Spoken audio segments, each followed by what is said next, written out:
श्री स्वामी समर्थ. श्री गुरुदेव दत्त. मित्रांनो, यंदा 2025मध्ये महाशिवरात्रीची चतुर्दशी तिथी 26 फेब्रुवारीला सकाळी 11:08 सुरू होत आहे आणि 27 फेब्रुवारीला सकाळी 8:54 समाप्त होत आहे. महाशिवरात्री 26 फेब्रुवारीला आपण साजरी करणार आहोत. महाशिवरात्रीच्या दिवशी निश्चित असं म्हटलं जातं की सर्वोच्च ही महाशिवरात्री मानली जाते आणि महाशिवरात्रीच्या मध्यरात्री महादेवाचे परम तेजस्वी अस्तित्व या पृथ्वीवर सक्रिय होत आहे आणि या काळात आपण निश्चित काळ असं म्हणत असतो. पण जो निश्चित काळ असतो ना, तर त्यामध्ये हजारो पटीने शिवतत्व जे आहे ते पृथ्वीवर अवतरत असतात. म्हणून या काळामध्ये भगवान शिवशंकराची पूजा करणाऱ्याला खूप जास्त महत्त्व आहे. श्री स्वामी समर्थ. श्री गुरुदेव दत्त. ओम नमः शिवाय. ओम नमः शिवाय. तो निषिद्ध काळ 26 तारखेला मध्यरात्री 12:27 सुरू होत आहे. या वेळेमध्ये जर तुम्हाला शिवलीला मृत ग्रंथ वाचणे शक्य झालं तर आवर्जून वाचा. 12:27 सेवा सुरू केली आणि ती नंतर 1:16 नंतर संपली तरीसुद्धा चालतं, काही हरकत नाही. त्याच्या पुढे चालू राहू देऊ शकतात. पण जर तुम्हाला एवढ्या मध्यरात्री शिवलीलामृत शक्य नसेल तर शिवलीलामृतमधील 11वा अध्यायसुद्धा या वेळेमध्ये तुम्ही पठण करू शकतात. किंवा जी कोणती सेवा असेल, स्तोत्र मंत्र महादेवांचे तुम्हाला येत असतील त्या सेवा तुम्ही केल्या तरीसुद्धा चालेल. किंवा ओम नमः शिवाय, ओम नमः शिवाय, ओम नमः शिवाय या मंत्राचा या वेळेमध्ये मनोकामना तुमच्या मनामध्ये ठेवून तुम्ही हा जप करू शकतात तरीसुद्धा चालेल. महाशिवरात्रीच्या दिवशी प्रदोष काळात व निश्चित काळात शिवलिंगावरती अभिषेक व पूजा, रुद्राभिषेक कसा करावा हे प्रथम जाणून घेऊ. नंतर शिवलीला अमृत पारायण 1 दिवसाचे कसे करावे ते जाणून घेऊया. व्हिडिओला थोडा मोठा होईल पण माहिती मी संपूर्ण देण्याचा प्रयत्न करेन. श्री स्वामी समर्थ. श्री गुरुदेव दत्त. ओम नमः शिवाय. महाशिवरात्रीच्या दिवशी सूर्योदयाच्या पूर्वी उठून आंघोळ करून आपल्या घरातील देवी देवतेची पूजा करणे. घरामध्ये शिवलिंग असेल तर निश्चितपणे शिवलिंगाची पूजा करणे. पूजा करून झाल्यास नंतर शिवलीलामध्ये जाऊन शिवांची पूजा करणे हे महत्त्वाचं आहे. जिथे शिवमंदिर असेल तिथे तुम्ही शिवमंदिरामध्ये जावे आणि महादेवाच्या चरणी प्रार्थना करावी की आजपासून आजीवन शिवरात्रीच्या उपवासाचा संकल्प घेत आहे. हे शंभू महादेव, तुमची इच्छा असेल तर मनोकामना असेल, महादेवांच्या समोर शिवपिंडीसमोर उभे राहून तुम्हाला तेथे सांगायची असते. महादेवाला जाताना तुम्ही दूध मिळेल तर दूध किंवा बेलपत्र, बेलाचे फळ, पांढऱ्या रंगाची फुले हे तुम्ही घेऊन जाऊ शकतात. महादेवाच्या पिंडीवरती ते तुम्हाला अर्पण करायचे असतात. त्याच अनंत पटीने पुण्य फळ हे इतर दिवशी वाहिले जाणारे बेलपत्र किंवा पांढऱ्या रंगाचे फूल म्हणजे धोत्र्याचे फूल, त्यांच्या अपोजिट शिवरात्रीच्या दिवशी वाहिले जाणारे पांढरे रंगाचे फूल असेल, दुधाचा अभिषेक असेल किंवा बेलपत्र असेल. शतकोटी जन्माचं पुण्य या एका दिवसामध्ये वाहिल्या जाणाऱ्या पदार्थामुळे निश्चितपणे मिळते. त्यामुळे अवश्यपणे शिवमंदिरामध्ये जाणे आणि शिवावरती म्हणजे शिवलिंगावरती दूध असेल किंवा दही, दूध किंवा पंचामृत असेल हे वाहण्याचा प्रयत्न करू शकतात. पांढऱ्या रंगाच्या फुलाला विशेष महत्त्व आहे. या दिवशी देण्याचा प्रयत्न करा. हे करून झाल्यानंतर तुम्ही दिवसभरामध्ये जो तुमचा गुरुमंत्र असेल त्याला तुम्ही जप अवश्यपणे केला पाहिजे. त्याचनंतर जो मंत्र महादेवाचा असेल, आता ओम नमः शिवाय, ओम नमः शिवाय पंचाक्षरी जो मंत्र आहे तो मंत्र जप करू शकतो. याच्यामध्ये तुम्ही ओम नमः शिवाय किंवा शिवाय नमः, शिवाय नमः हा सुद्धा मंत्र जप करू शकतात. ओम नमः शिवाय, ओम नमः शिवाय. श्री गुरुदेव दत्त. प्रदोष काळामध्ये या दिवशी तुम्ही संध्याकाळी परत एकदा आंघोळ करायची असते. आंघोळ करून झाल्याच्या नंतर घरातल्या शिवलिंगावरती तुम्ही जल किंवा जलमध्ये जे तुम्ही पात्र ठेवलेले त्यांच्यामध्ये पाणी, घरातील देवी देवतांना दिवा, अगरबत्ती अवश्यपणे तुम्हाला करायचे असते. उपाय काय आहे तर संध्याकाळ होण्यापूर्वी काही वस्तू आहेत त्या तुम्ही नियोजन किंवा त्या वस्तू अगोदर तुम्ही अवेलेबल करून घ्या. मग त्या वस्तू कोणत्या असतात जे तुम्हाला शिवपूजामध्ये आता रात्रीच्या तुम्हाला शिवरात्रीच्या जे तुमच्या घरामध्ये शिवलिंगावरती पांढऱ्या रंगाचे फुले हे तुम्हाला घरी येताना घेऊन यायचे आहेत. धोत्र्याचे फूल हे जर भेटले तर खूप उत्तम. विधान असं सुद्धा आहे की कमीत कमी 8 कमळाचे फुलं हे तुम्हाला शिवलिंगावरती व्हायचे असतात. खास करून निळ्या रंगाचे कमळाला विशेष महत्त्व आहे. या शिवरात्रीच्या रात्री असते बरं का. निळ्या रंगाची कमळ हे सर्वत्र मिळणार नाही तर पांढऱ्या रंगाचे कमळ चालेल, लाल चालेल. जे कमळ मिळेल कमीत कमी 8 कमळ तुम्हाला तुमच्या घरी येताना घेऊन या आणि हे कमळ तुम्हाला महादेवाच्या शिवलिंगावरती रात्री व्हायचे आहेत. जर तुम्हाला कमळ मिळाले नाही तर धोत्र्याचे फूल मिळाले तर तुम्ही अर्पण करतात. तेही नसेल तर पांढऱ्या रंगाचे फूल कोणतेही चालतील. ते तर तुम्ही आणण्यास अवश्य प्रयत्न करा. 3 पानाचे बेलपत्र, तेही पूर्ण पाने, कुठेही कट झालेली नसावीत, होल किंवा छिद्र पडलेले नसावी. 3 पानाचेच बेलपत्र हे शिव महादेवाच्या पिंडीवरती तुम्हाला वाहिले पाहिजे. श्री स्वामी समर्थ. श्री गुरुदेव दत्त. ओम नमः शिवाय. ओम नमः शिवाय. याच्याच बरोबर तुम्हाला येताना आणायचं आहे डाळिंब. 1 डाळिंब आणायचे आहे. हे कशासाठी तर त्याचा तुम्हाला काढायचा आहे रस आणि या रसाचा करायचा असतो अभिषेक. त्याचबरोबर तुम्हाला आणखीन एक गोष्ट त्याच्यामध्ये ॲड करायची आहे, ते आहे ऊसाचा रस. हा ऊसाचा रस येताना तुम्हाला घरी घेऊन यायचा आहे. रात्रीच्या प्रहारामध्ये शिवपूजन करताना तुम्ही डाळिंबाच्या रसाने आणि ऊसाच्या रसाने शिवपिंडीवरती घरातल्या अभिषेक हे करणार आहे. त्याच अनुषंगाने घरातील शिवपिंडीवरती कमळ असेल किंवा धोत्र्याचे फूल असेल किंवा पांढरे रंगाचे फूल असेल हे सुद्धा तुम्ही त्या रात्री वाहणार आहात. त्याच्यानंतर रात्रीच्या प्रहारामध्ये म्हणजे 11 वाजता तुम्हाला शिवपूजनाला बसायचे असेल. रात्री 11 वाजता तुम्ही घरातल्या महादेवांच्या शिवपिंडीवरती अभिषेक, रुद्र अभिषेक सुरुवात करत असतात. आता अभिषेक कसे करतात? अभिषेक तुम्ही दूध घेऊन करू शकतात, पाण्यानेही करू शकतात किंवा दूध थोडंसं आणि पाणी घेऊनही त्याचा तुम्ही अभिषेक करू शकतात.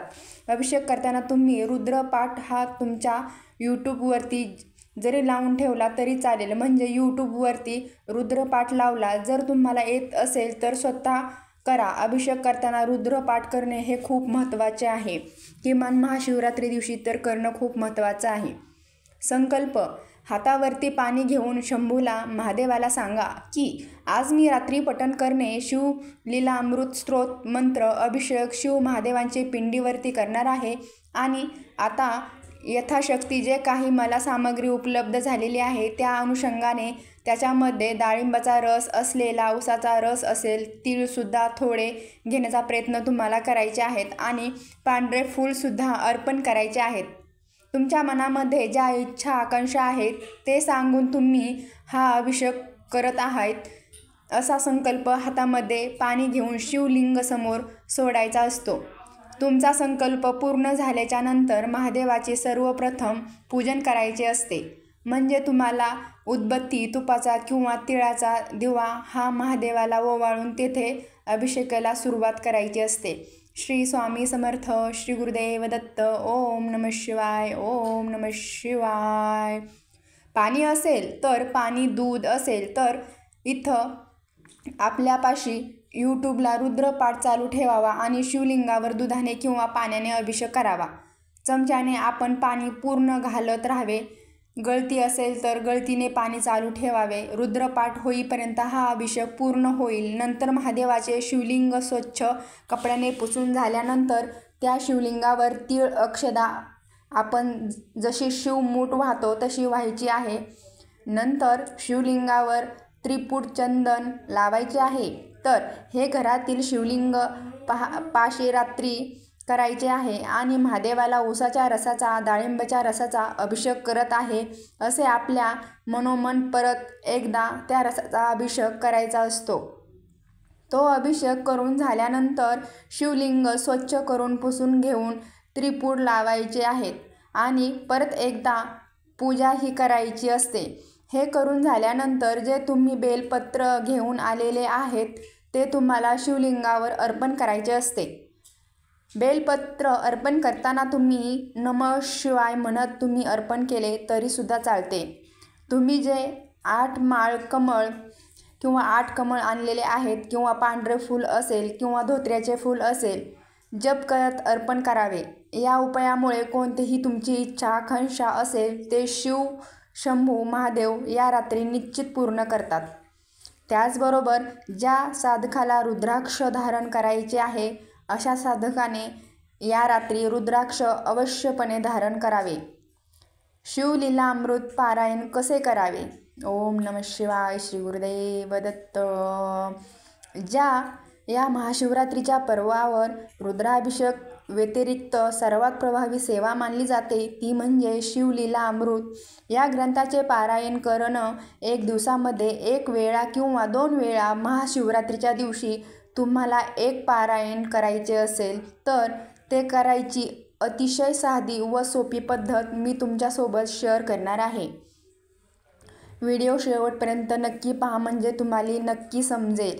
व्हिडिओला अर्धवट पाहू नका, नाहीतर तुम्हाला काही समजणार नाही. पारायण अगदी व्यवस्थितरित्या पूर्ण करू शकाल अशी पद्धत सांगणार आहे. खूप काही अवघड नियम नाही, पूजा मांडणी नाही, काहीच नाही. उपवास असेल किंवा नसेल तर अगदी सगळी माहिती देणार आहे. म्हणजे देवाचे देव महादेव अर्थात भगवान शंकर हे कलियुगात श्रेष्ठ देवता मानले गेले आहेत. यांचा वेद पुराणामध्ये उल्लेख सापडतो. मनुष्य जन्म घेतलेला प्रत्येक व्यक्ती आयुष्यात दुःख संकटे हे असतातच. याचं दुःख संकटातून आयुष्याची वाट सापडून योग्य दिशा आपल्याला मिळवायची, आपले जीवन सार्थ व्हावे यासाठी आपण भगवान शिवशंकरांना शरण जावे आणि या महाशिवरात्रीच्या पर्वावर या पवित्र काळामध्ये शिवलीलामृत या पोथीचे पारायण करावे. शिवलीलामृत या ग्रंथामध्ये एकूण 15 अध्याय आहेत. या 15 अध्यायापैकी प्रत्येक अध्याय आपल्याला आपल्या जीवनातील प्रत्येक प्रश्नाची जी उत्तरे आहेत, ज्या समस्याची उत्तरे आहेत ते मिळू लागतात. आता महाशिवरात्रीच्या दिवशी पारायण करण्यासाठी योग्य वेळ म्हणजे सकाळी जितक्या लवकर तुम्हाला शक्य होईल लवकरात लवकर सकाळी हे पारायण करण्याचा प्रयत्न करा. पण काही कारणाने तुम्हाला सकाळी पारायण करणे शक्य झालं नाही तर दुसरी उत्तम वेळेची आहे ती म्हणजे संध्याकाळी. प्रदोष काय म्हणजे काय? जेव्हा सूर्य मावळतो त्याच्या 45 मिनिटं किंवा 1.5 तास अगोदर सांगायचं झालं तर सूर्य मावळल्यानंतर दिवे लावण्याची जी वेळ असते ना त्या वेळेला आपण हे पारायण करू शकतो. हे उत्तम वेळ मानली जाते. पण ज्यांना शक्य नाही त्यांनी दिवसभरामध्ये तुमच्या वेळेनुसार कधीही हा ग्रंथाचे पारायण सुरू करू शकतात. आणि मी तुम्हाला सुरुवातीला सांगितलं त्याचप्रमाणे जर तुम्हाला निश्चित काळ शक्य झालं तर सोन्याहून पिवळं आणि तुमच्यासारख्या भगवान तुम्हीच असेल तर 2 पारायणसुद्धा या एका दिवशी किंवा त्यापेक्षा जास्त तुम्हाला झाली तरीसुद्धा तुम्ही ते करू शकतात. यासाठी कोणतेही बंधन नाही आहे. हे पारायण करण्यासाठी तुमच्याकडे शिवलीलामृत हा ग्रंथ मात्र असायलाच हवा.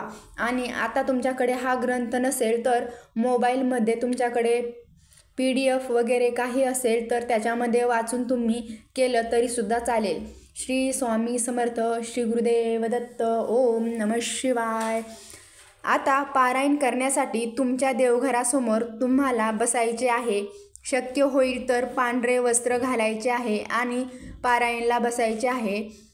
ज्यांना उपवास असेल तरीसुद्धा चालतं किंवा ज्यांनी उपवास केलेला नाही आहे महाशिवरात्रीच्या त्यांनासुद्धा इच्छा असेल तर तेही हे पारायण करू शकतात. काही हरकत नाही. तुमच्याकडे ग्रंथ असेल तर सुरुवातीला पाट, चौरंग किंवा ग्रंथ ठेवण्याचा जो स्टँड असतो त्यावर एक वस्त्र अंथरायचे. तुम्हाला ग्रंथ ठेवायचा आहे. सुरुवातीला ग्रंथाचे पूजन करायचे.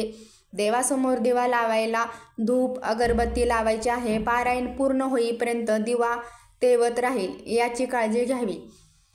आणि सुरुवातीला संकल्प करायचा किंवा संकल्प केल्यानंतर वाचनाला सुरुवात करायची. पहिल्या अध्यायापासून एकाच जागेवर बसून एकाच वेळी मध्य कोणाशी न बोलता आपल्याला हे पूर्ण अध्याय जे आहे ते वाचन करायचे आहे. ओम नमः शिवाय. श्री गुरुदेव दत्त. आणि मग जेव्हा आपण हे पूर्ण अध्याय करतो तेव्हा आपण याला शिवलीला अमृताचे एक पारायण असं म्हणू शकतो. मग हे पारायण झाल्यानंतर ती पोथी परत तेथे जागेवरच ठेवायची. परत पूजा काहीतरी नैवेद्य दाखवायचा. नैवेद्य तुम्ही फळांचा, काहीतरी गोडाचा, दूध, साखरेचा, पेढेचा, कशाचाही दाखवू शकतात. किंवा तुम्ही उपवासाचा काही बनवलं असेल आणि ते तुम्ही उष्ट केलेले नसेल तर त्याचा सुद्धा नैवेद्य तुम्ही दाखवला तरी सुद्धा चालतो.